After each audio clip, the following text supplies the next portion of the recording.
I'm gonna bring you back to the presentation. 10 seconds. Okay, so thanks for sharing with each other. We're gonna call you guys, the people at your table, think of them as your power partners. These are your power partners for the day and for the future. Power partnerships is the big idea and the theme of our presentation today. Okay, so now we're gonna dive into the workshop. So we want to begin the workshop by talking about leadership and the definition of leadership, and hopefully shattering some of the preconceived notions that we all have about what it takes to be a leader. So if we look up leadership in the dictionary, we find a lot of pretty traditional definitions of what leadership is. It's the action of leading a group of people or organization, the ability to do that. It's the person who commands a group, an organization, or a country. The leading action or the leading activity might be the most important activity or the most important person. It can be making someone go with you by holding onto their hand or pulling them with a rope. It can be giving instructions.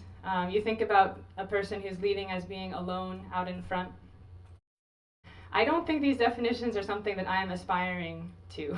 It sounds a lot like control to me, a lot like force. And we want to be the best in what we're doing, but we don't really want to be lonely at the top or forcing anyone to do anything.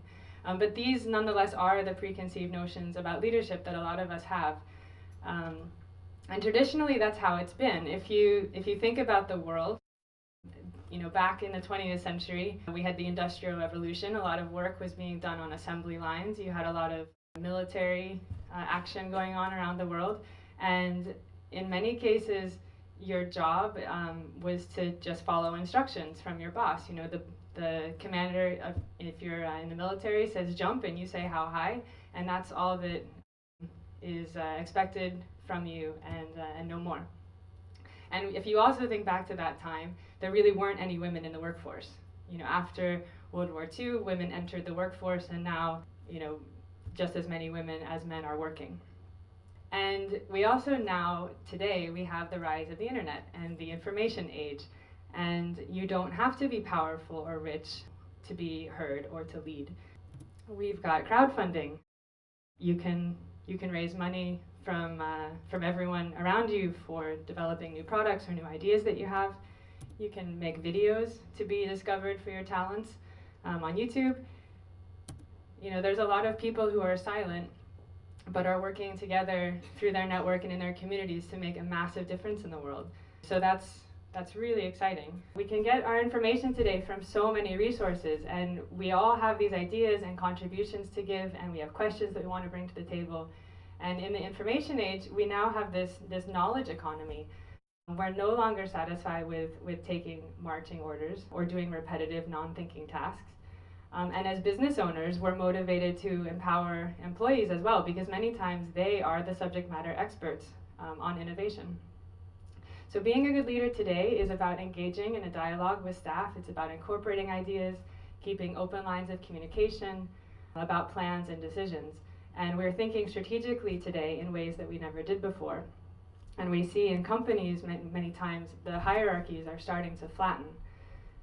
So being a leader today really is demanding creativity, empathy, collaboration, two-way communication, listening skills in a way that it really didn't need to have before. And the fabulous thing is that the inclusiveness and the communication skills and nudging people into a shared point of view, these are all things that are associated with women. Where this comes from, people theorize that this can be from the caveman times where men were out hunting, but women were raising the kids together. Women needed to be able to take in social cues in order to stay part of the group and not offend anyone, because all of that work was requiring the group of women in order to survive. But for whatever reason, women are very good at these soft skills. That's pretty much an agreed on fact.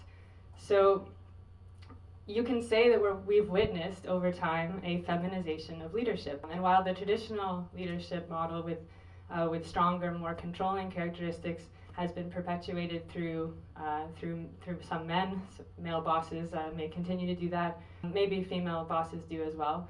We see this more feminine leadership style becoming more valuable, more popular, and more necessary in this day and age. So this is awesome because this is a really exciting time and an opportune time then for women to go out and grab the leadership roles, and for current leaders to embrace those more emergent leadership qualities because they're already equipped with the skills that are needed.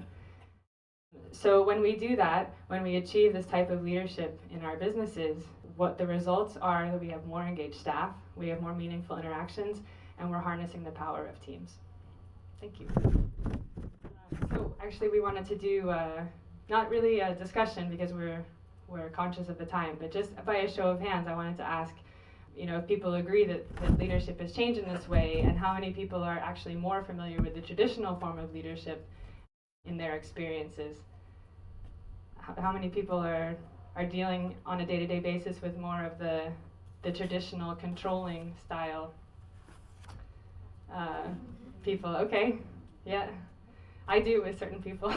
And then how many people really feel like they and the people around them are embracing this more feminized view of leadership? Nice. Okay. All right, thanks. Okay, I'm going to turn it over to Manuela, who will talk about bringing out the powerful leader inside of you.